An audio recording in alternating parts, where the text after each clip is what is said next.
I want to start talking a bit about chapter 6. Like chapter 5, we did really well in this part, and our issues are not as hard as what was going on before, because what we're looking at is vocabulary and the ability to spot that vocabulary in action.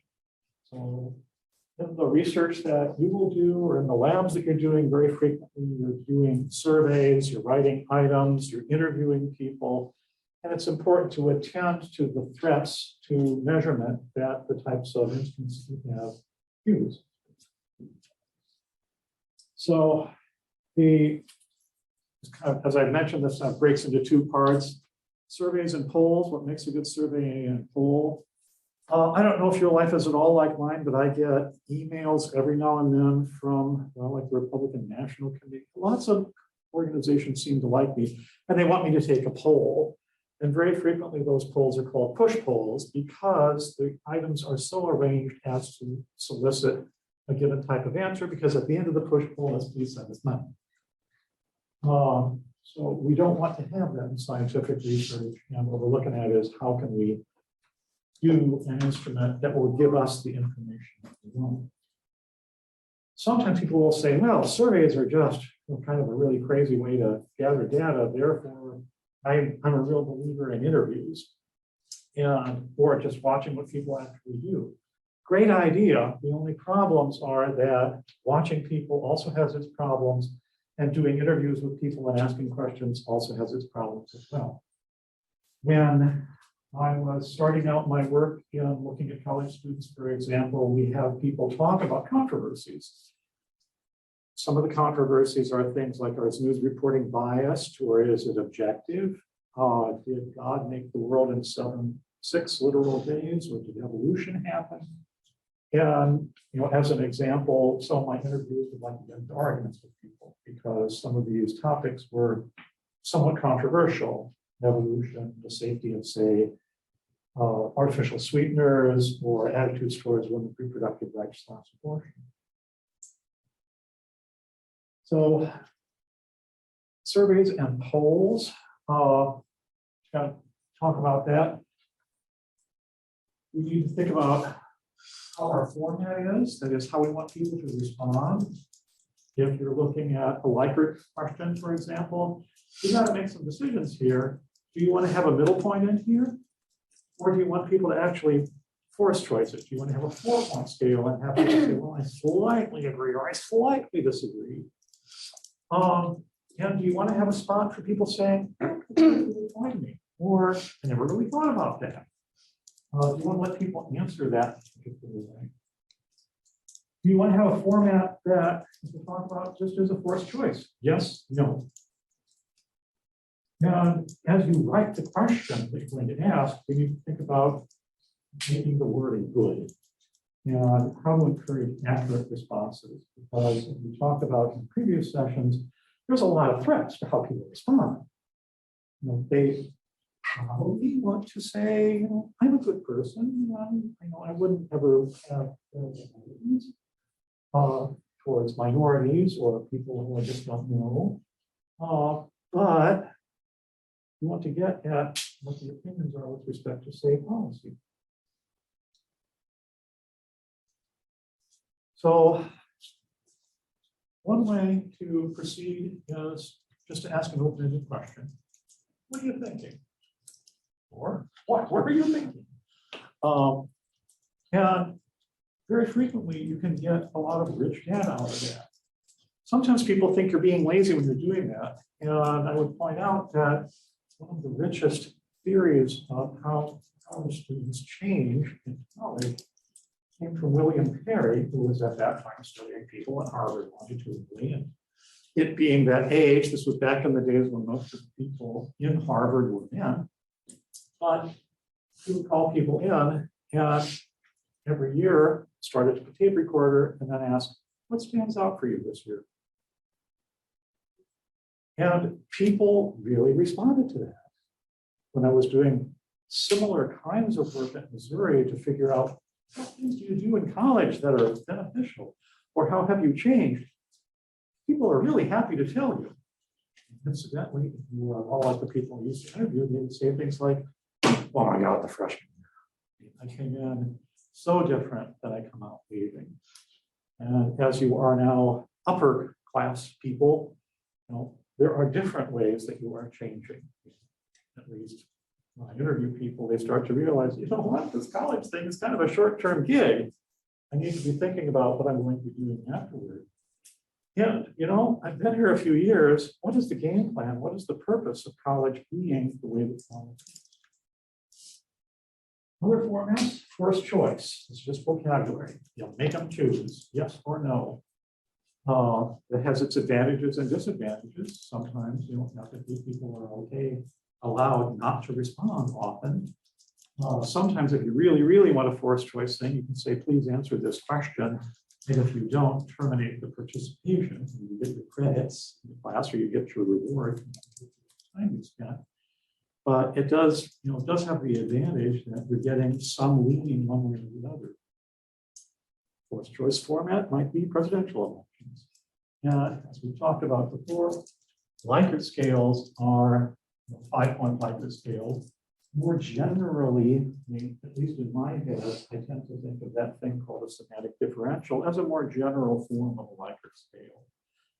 These can take the form of sliders. So from 0 to 100, how happy are you today? Or from 0 to 100, it doesn't have to be 100 points, but are you feeling warm towards someone else, or are you feeling happy? Do you feel fulfilled? And the basic endpoints are adjectives that are generated from the theory.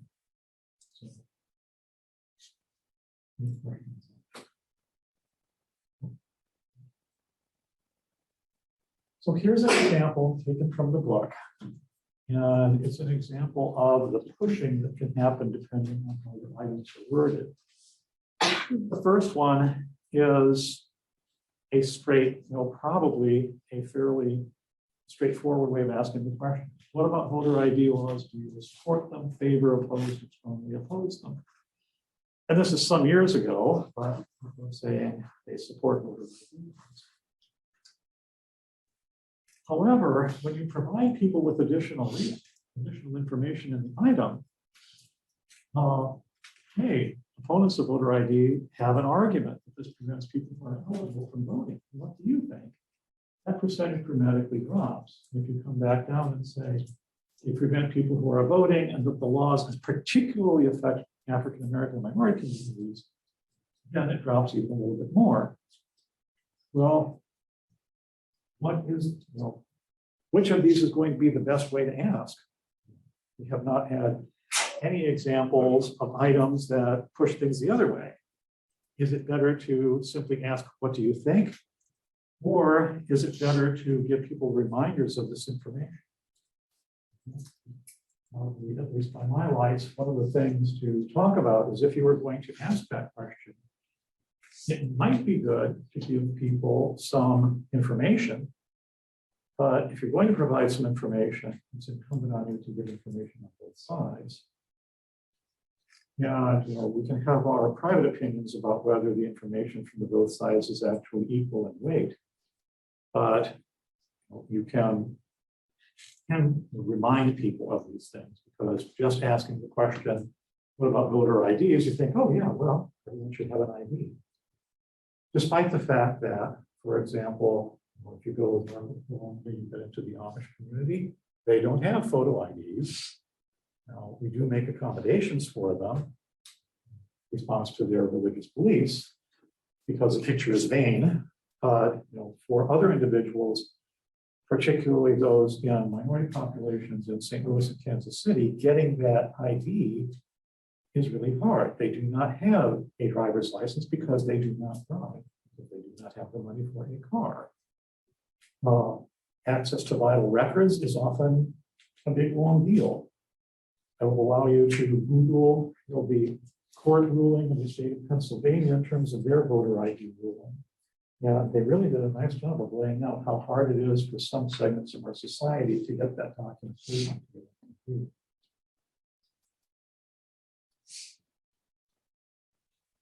A little more vocabulary.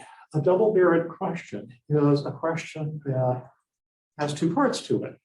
And how is the person supposed to answer if they assent to one statement, but they're not assenting to the other? Something that I'm not going to wear sunscreen. Should they say yes? Should they not? Double barrel questions happen more often than you might think when you do a survey. And I guess the quickest way to do this is to read it through and say, am I asking really one or not? Negatively worded questions are also a really kind of problem. It's really good to say, let's state these things as simply as we possibly can. People don't handle double negatives like people who do not drive with a suspended license should never be punished. Because that's confusing. People might voter initiatives in the state of Missouri, for example, often are written in such confusing language, so you don't really know what a yes vote is and what a no vote. So to me, negatively worded questions are dealt with by editing, and if you can ask a question more simply, do so. Question order is also important. A couple of things that break out in that: fatigue. If you're giving an awful lot of questions to people, you need to be aware that you're going to get tired after a while. So whatever. Order questions can also be reactive. I talked about Tim Sheldon's work on death salience. So if you show someone an emotionally upsetting issue and then ask another question about it, you're likely to get carryover effects from that previous topic. This is particularly of interest if you're studying children, elderly individuals in mental institutions, because they tend to get distracted by the previous topic that you just had. It's busy thinking about, oh, marshmallows, you just asked about marshmallows. My head's still kind of back in thinking about that. You've got to have some attention to how all of those things would affect what's going on. You've probably taken surveys yourself where the items in the survey are all coming in a great big block. Probably also not a great design thing. It's kind of nicer to spread these things out if you at all can, because that way these order effects, fatigue effects are scattered throughout your assessment. It also keeps people from being bored. When can you not do that? You can't do that if you're asking people to consider a scenario. What's a test you've taken like that? Maybe you've taken the ACT, where they talk about reading comprehension. They'll have you read a passage and then we'll ask you a number of questions about it. You obviously can't have them read that and then say 20 questions down the line, hey, I've got a question about it.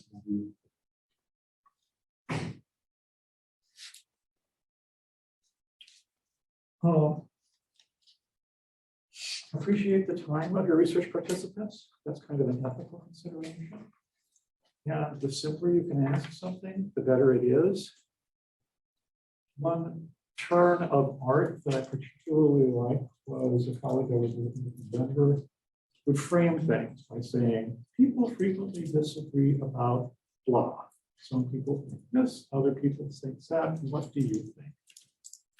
And the reason I rather like that format is it allows you to flesh out to one side and the other side of your question. Asking parents about their discipline styles.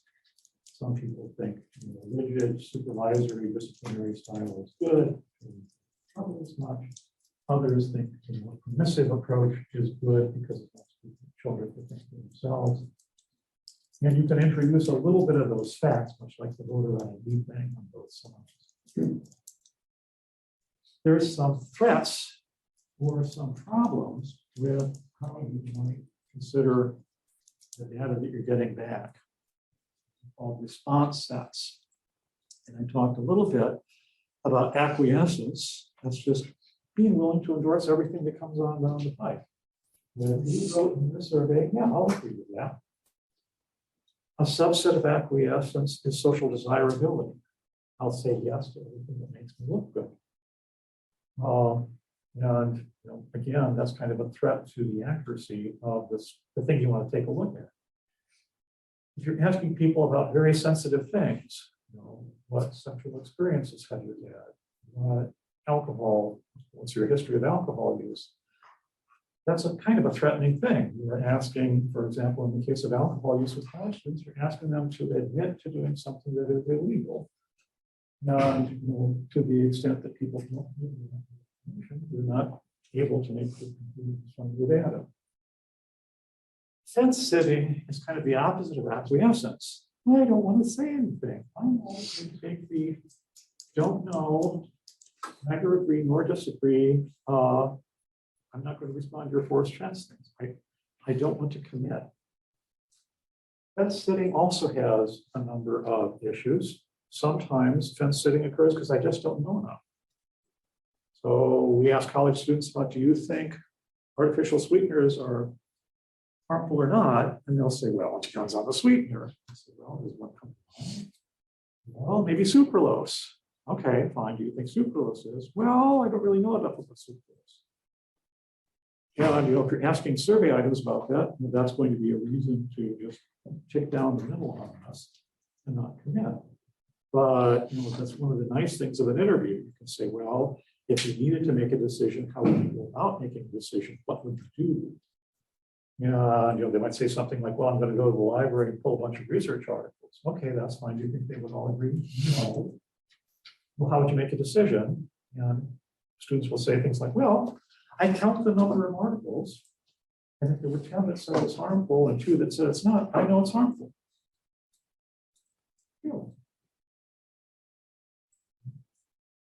Thinking about what you learned about in class here, maybe looking at those ones that win by vote, maybe they are kind of shoddy studies. Maybe they're small samples. Maybe there are studies funded by organizations that have a commitment to one side or the other.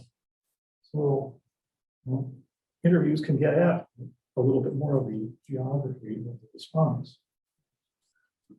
Extreme responding is the opposite of fence setting. I have to confess that I am guilty here, because you know that the person who's going to be using that survey is going to be taking a mean. So if I give you very finely graded responses on the scale and I say, well, I kind of slightly agree to this one, and I'm pretty sure I disagree with that one, and I strongly agree to this other statement, my impact on the mean is not going to be very high. On the other hand, if I go through and I mark the endpoints, my voice gets the most impact on the average out of that survey.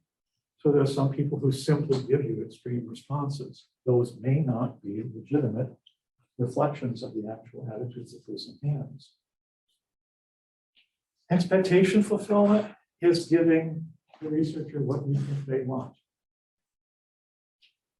So in the field of alcohol, they might say, there's questions that ask, have you ever been late for class due to drinking alcohol? Do you get poor grades as a result of your alcohol consumption?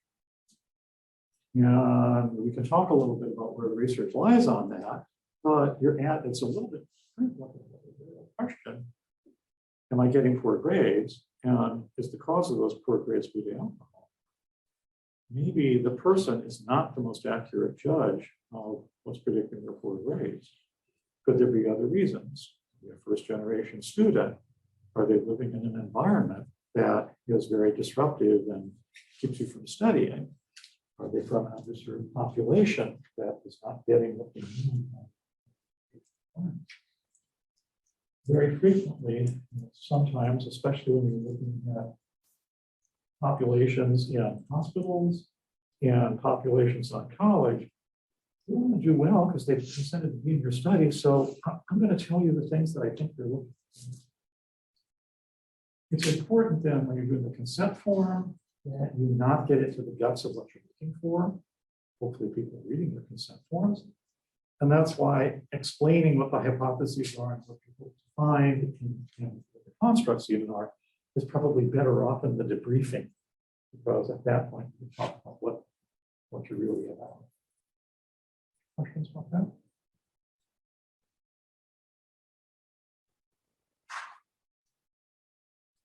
We talked about social desirable work and faking good. Faking bad also occurs.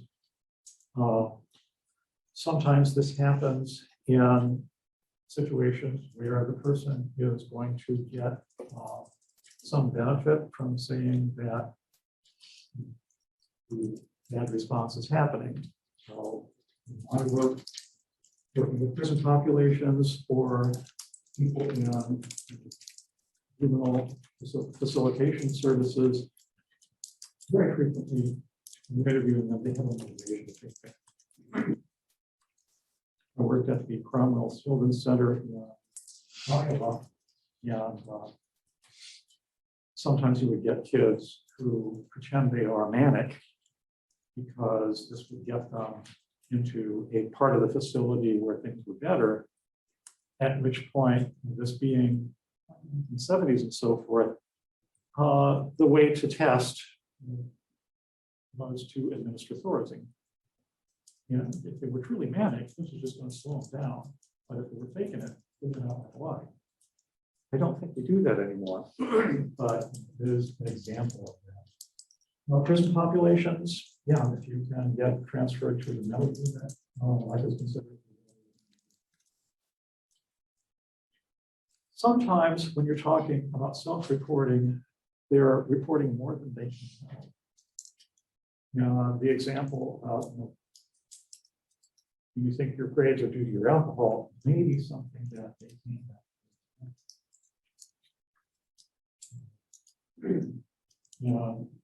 Having people self-report memories of events is also an issue. One of our members in the department was called out on the Senate floor for memories, specifically in the process of interviewing children. Sometimes that process of interviewing can cause children to recall things that in fact did not happen.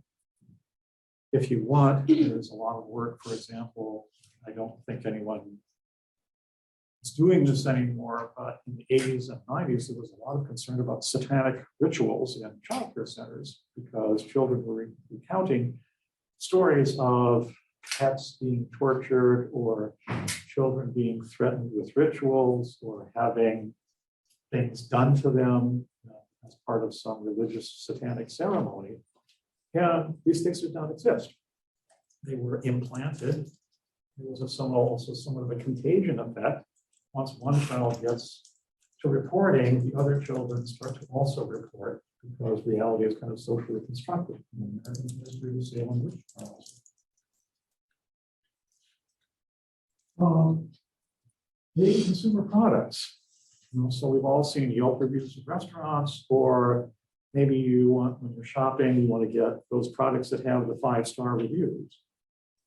Well, there's problems with that. So why would you not want to do that?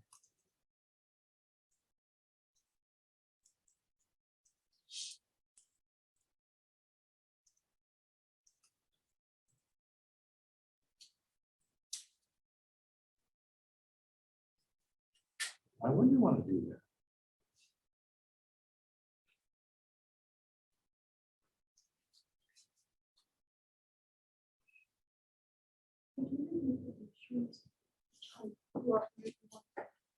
I'm sorry, my ears are wrong. So sometimes when you're buying things like on Amazon or when you're trying to decide where to go for a restaurant, people go, I'm going to go through and pick the 5-star ratings. Why might that not be a good idea? Because some of them have like 2 ratings, 2 good ratings, and some of them have a bunch of different ratings. So it's averaged out. It's not really accurate. That's great.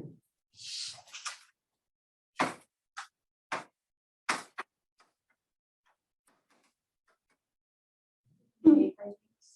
Sorry, what? Making fake ratings or like lie about it. Oh, it might be fake.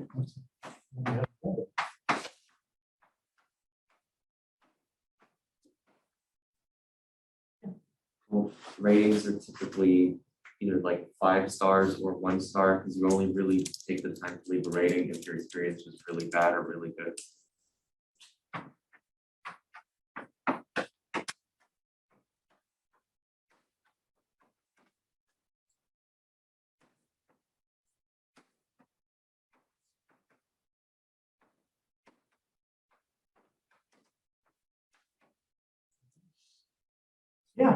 Yelp. Their rating may not have anything to do with the actual product.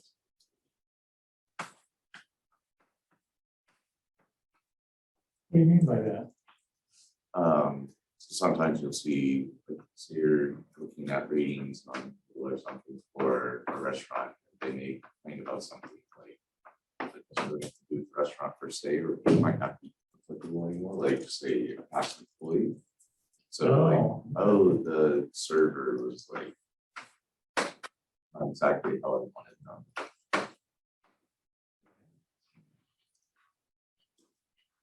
I remember one time my daughter was really peeved by the time we got into the restaurant, because they hardly get parked.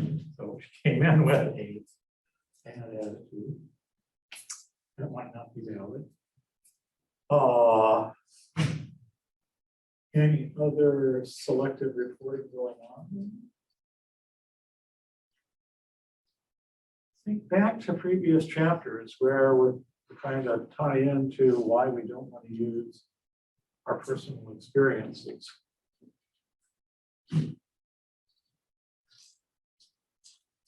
don't know if this is not personal experiences, but like, I feel like specific kinds of people write responses weren't used to restaurants.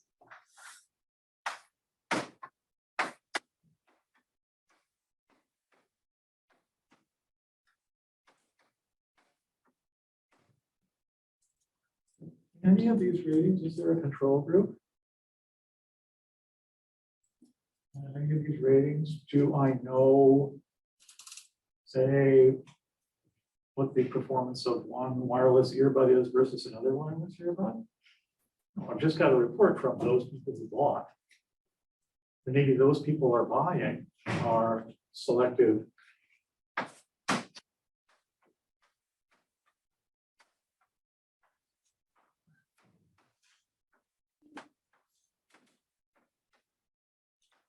Selective people. So maybe if you're going to a resource like in terms of computers, info world or PC world, if you're buying computers or consumer products, maybe consumer reports, they're going to go in, look at what's going on and compare the product. I see we're at time here.